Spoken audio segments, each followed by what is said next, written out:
The M Drift Analyzer helps you to better understand and improve your vehicle control. With the optional equipment M Drive Professional, the BMW M3 and BMW M4 receive the M Drift Analyzer.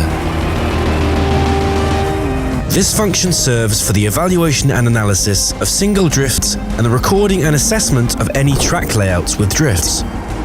To activate the M Drift Analyzer, you need to deactivate DSC. You can do so by holding the DSC button for around 4 seconds and selecting the M Drift Analyzer in the central information display. Confirm the relevant legal disclaimer to continue. The M Drift Analyzer is then automatically activated.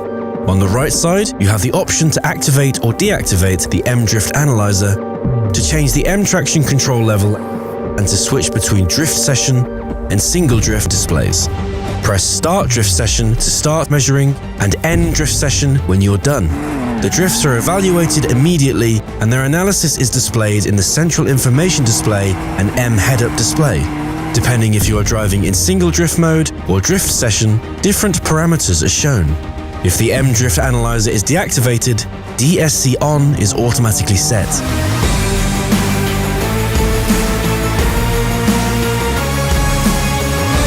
Continue watching our how-to series to get the most out of your BMW M.